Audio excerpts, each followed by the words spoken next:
Did that fly out of my script? There's a sparrow in the auditorium. How do you do, ladies and gentlemen?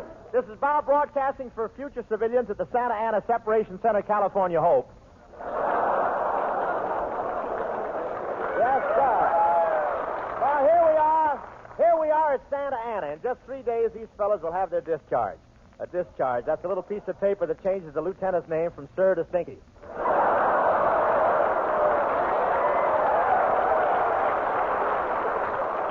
I'm just kidding. All the old Army feuds are forgotten. Sergeants are slapping corporals in the back, and corporals are slapping PFCs in the back, and PFCs are slapping buck privates in the back, and buck privates are patting their dog tags. Right now, these fellas are interested in good jobs. I know they are. I saw a couple of guys following one down the street in Santa Ana.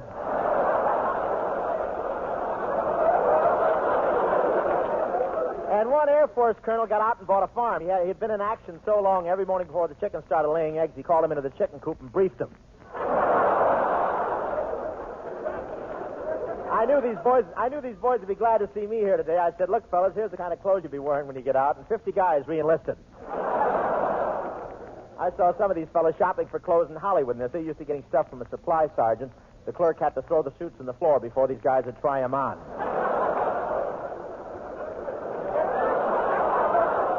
One soldier had been fighting in the jungles for years, and I don't know if it affected him or not, but when the clerk handed him a tweed suit to try on, he spent 3 hours searching through the fuzz for snipers. A lot of these boys went to Hollywood Park. It was a great day for racing. Dorsey L'Amour, Ann Sheridan, and Lana Turner were studying their forms. 4,000 soldiers stood around them doing the same thing. Hollywood Park, that's another type of separation and redistribution center. I invited... Yes. I thought you'd grab that, suckers. Me too. I invited Dottie L'Amour and Betty Grable to share my box with me, but they all wanted to go inside. And my brother got arrested at the track. Somebody went through the crowd yelling, pickpocket, pickpocket, pickpocket. And he stepped up and said, what initial? One of the horses there was a French horse. I know he was French. Instead of lumps of sugar, they kept feeding him chocolate bars.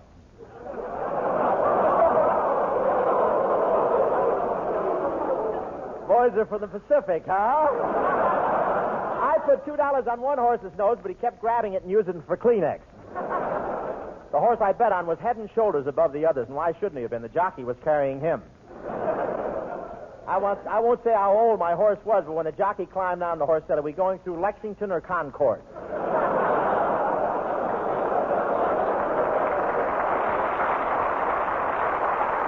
Yes, sir. What a horse. He was so swayback, the jockey had to use a periscope to see where he was going. I didn't mind when he came out of the starting gate on his knees, and I didn't mind when he looked at the judges and said, which way do they go? But when the jockey got halfway around the track and started milking him, that was too much.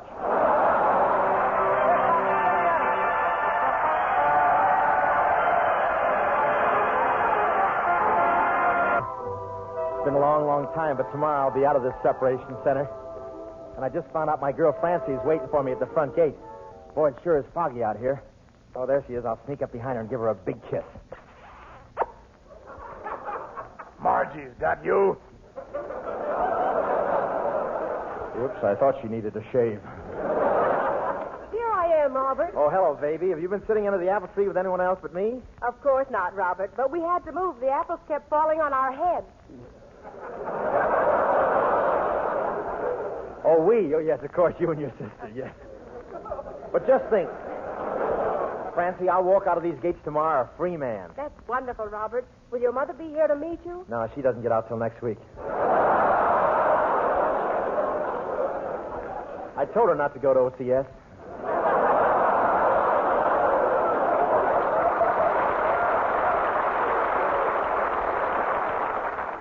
Gee, let me look at you, Robert. You put on weight. No, I haven't. I just haven't turned in my parachute yet. Say, Francie, close your eyes and stick your hand out. I want to put something on your finger. Okay. Oh, Robert, this is wonderful. My dreams finally came true. Gee, I thought you'd never return my high school ring. Well, I just won it back this morning. Gee, Francis, I can hardly wait till I leave this separation center and we're married. Yes, Robert, and in 2 or 3 years from now, we'll stick our heads through the bedroom door and hear soft cooing. Yeah. Then more cooing. Won't that make you happy, Robert? Yeah, I always said there's good money in pigeon raising. Kiss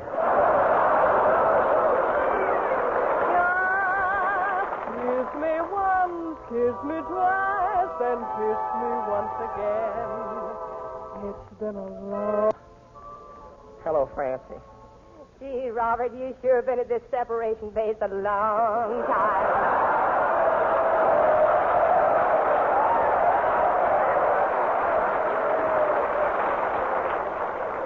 Yeah, if I'm here much longer, I won't have to be separated. You won't? No, pretty soon it'll just fall apart. Gee, Robert, I've been waiting for you a long time. Well, how do you think I feel? I've been in the Army so long, my dice are round.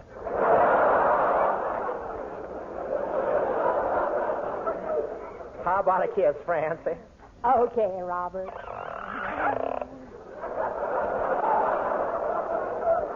Gee, Robert, you are getting old, aren't you?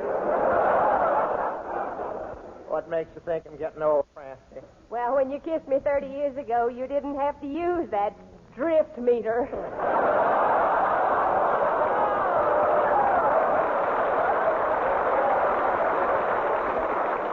Yeah, but now I gotta find out which way the wind is blowing. Last breeze pulled my pucker inside out.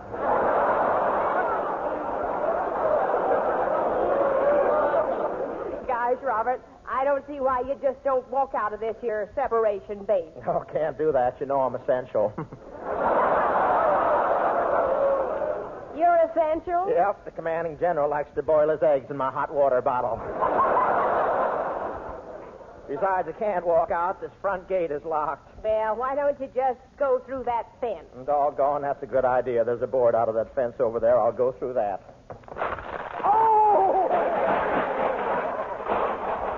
Robert, I thought you said there was a board out of that fence. What happened? Doggone, it turned out to be a crack in my glasses.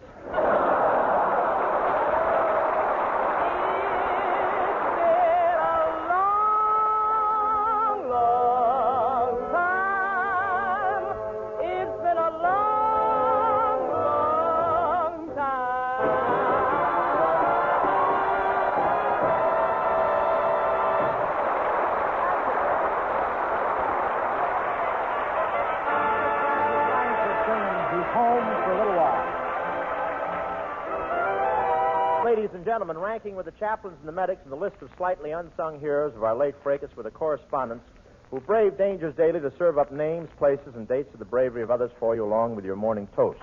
And the photographers who faced death to give you pictures of the toughest action that you could look over at your leisure from the comfort of an armchair. Yes, sir? And a lot of those guys didn't make the trip back because they were more interested in facts and photos for you than they were in their own safety. With us tonight, we have a member of the 5th Air Force, a fellow we met in the Pacific 2 summers ago, a combat photographer, Lieutenant Ben Reyes, right here.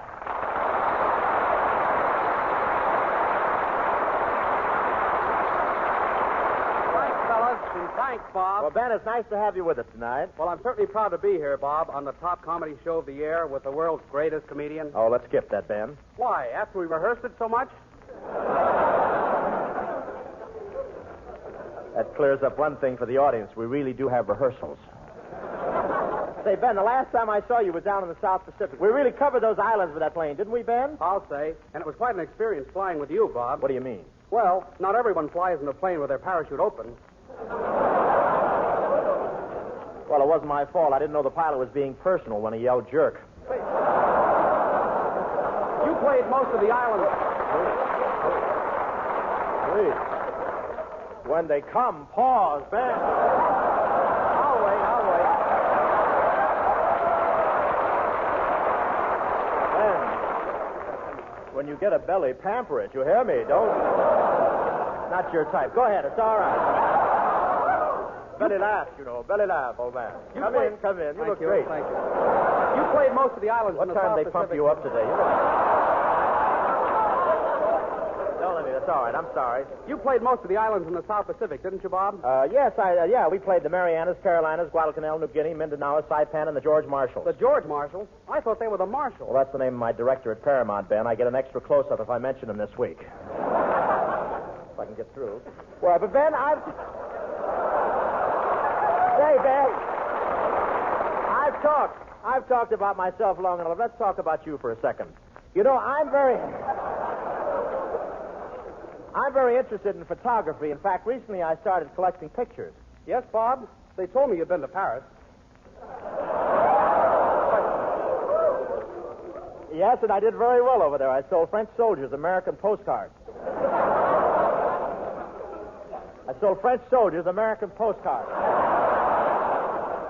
That's the last chance I'll give that joke right there. There we are. Hey, but really, I am an amateur photographer, Ben. I've taken plenty of pictures. What's your best shot? 4 the hard way. No, look. No, I'm just kidding. I've got some great equipment. In fact, I've got an amazing projector. Yes, I see it. But I thought you were sensitive about it.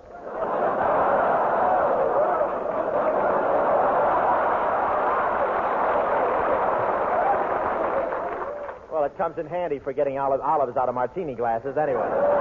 Tell me, Ben, have you ever photographed any famous celebrities? Yes, I have a picture of Lana Turner, Hedy Lamarr, and Bing Crosby. And how about male stars? No kidding, Bob.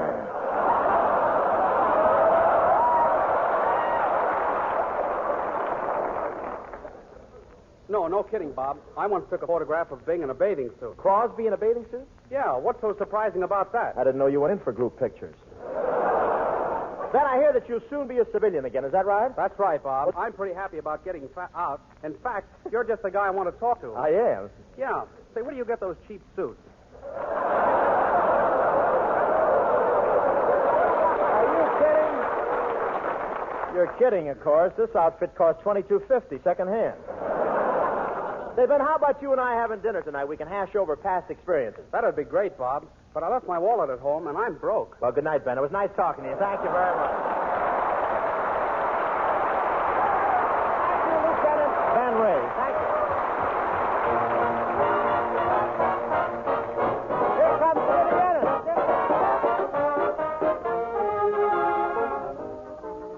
Here at Santa Ana, the boys are being released as fast as possible, and of course, there's an excellent employment advisor here in the camp to help them find jobs. However, a lot of phony agencies are making a racket of finding jobs for servicemen. Tonight, we show you what happens when a couple of ex-servicemen fall in the hands of a phony job broker. Hey, soldier. Soldier, you want a job? Oh, I'm loaded. I know, but do you want a job? Cologne, are you a job broker now? That's right, Hope. Just what kind of a job did you have in mind? Well, I'd like something soft. Yes, and how tall? Just a second, Kelowna. I want you to meet my buddy. Hey, Ennis.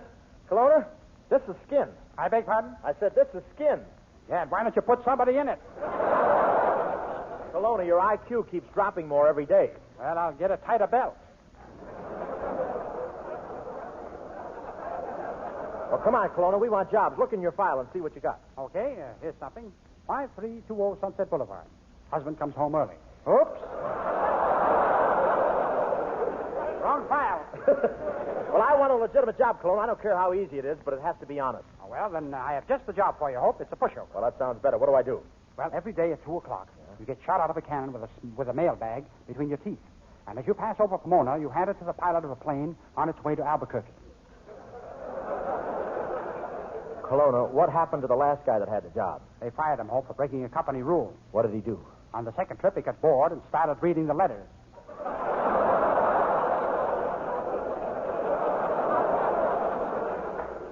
Look, Maltese mush, I don't think you can get me and Skinny a job at all. Come on, Skin, I'll buy you a newspaper. Yeah, let's look in the want ads, Bob. Okay.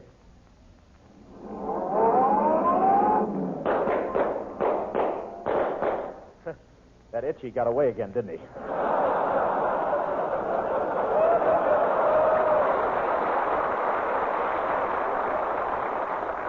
Say, here's something. Listen to this. Young men wanted to travel, good pay, room, and board. Let's go. Where is it? U.S. Army Re-Enlistment Center. What is it? Hey, the phone's over there in the booth, Bob. Okay. Hello? You're not very original, are you? All right, hello. Whom is this speaking, please? No, Kelowna, you mean who? Again? Who? Yeah, this happens every time I phone from an owl drugstore. Good news, Hope. Good news. I got a job for you. Do you know anything about parking cars? Of course, Kelowna. Well, park yours in front of the First National Bank right away and keep the motor running. Kelowna, you're not breaking into the bank, are you? Oh, of course not, Hope. I'm just sitting here having a cup of tea with the night watchman.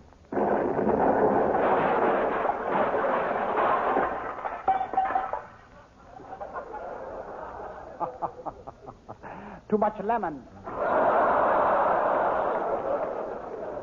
Kelowna, when you're looking for jobs, you're not supposed to pound the pavement with your head. I know, but listen, Hope, I've got a job for you and Ellis. Go over to a little hotel on 99th Street. A couple of our city's loveliest girls have taken it over. Oh, boy, pretty girls. Let's go, Skin. I wonder what they look like.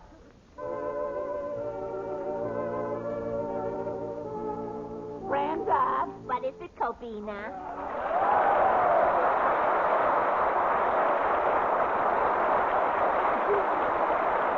Gee, Brenda, imagine running a hotel. What are our rates? $5 a day for soldiers. Gosh, only $5 a day? Well, that's all we can afford. Oh, I just love running this hotel for servicemen. It's so romantic with all these generals and colonels around. Oh, I just love to snuggle up and rest my cheek on their shoulders.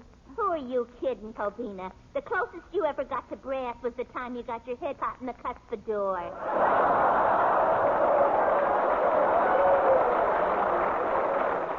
Cobina, what should I do? I just offered one soldier a small room, but he's afraid of claustrophobia. Well, promise you won't bite him.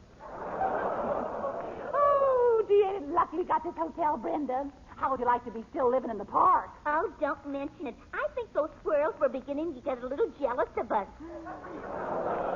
Oh, they're so silly. We're bigger than they are, so naturally we could store more nuts in our cheeks.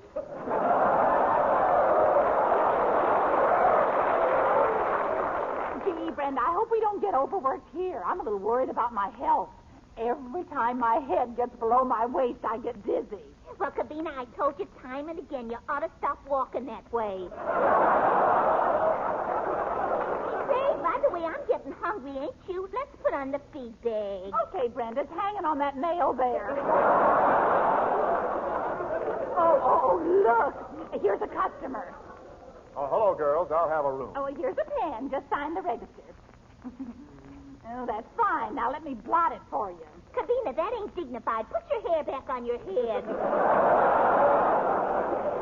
Say, doesn't that bearskin rug look grand in the lobby? Yeah, that's the one I got the time we went on our hunting trip. I don't remember you shooting a bear. I didn't shoot him. Remember, I hugged him to death. Cabina, you should be ashamed of yourself hugging a poor bear to death. Oh, you should talk, Brenda. You know that moose head on the wall didn't walk in here. Well, Skin, this looks like the place. Oh, how do you do? What can we do for you?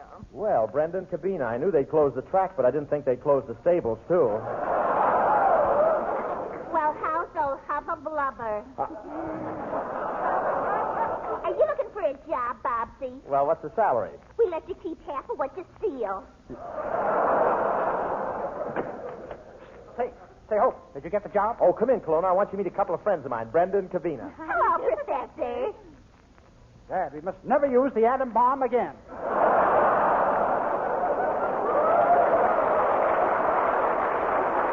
Hey, what do you want, Kelowna? I came over to collect my commission for getting you this job, Hope. Reach for the ceiling. This is a stick-up. A stick-up, so this is how you play your hand, huh? Yes, this is how I play my hand, Hope. Now open the cash register and start dealing.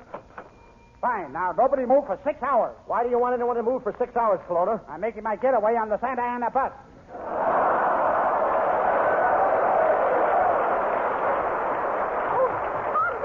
Bobsy, follow him. Don't let him take our money. He's going up the stairs to the roof. Okay. All right, Kelowna, we got you trapped. You can't get off this roof. That's what you think, Hope. I'm going to jump over to the roof of that building across the street. You'll get killed, Kelowna. It's a wide street. You can't jump that far. Oh, no. Here I go.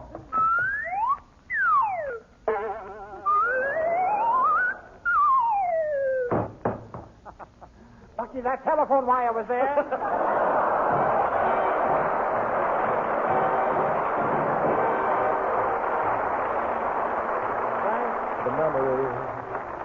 veterans of the air who made freedom their affair, who proved to all our creed can't fall when placed within your care.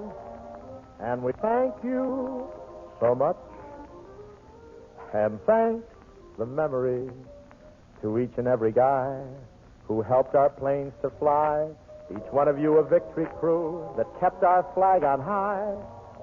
And thank you so much. Say thanks to General A.E. Easterbrook, Major Morris Abram, Major Merrill Fiat, and all you men for a swell time here tonight. We're in a hurry, so good night. Thanks very much.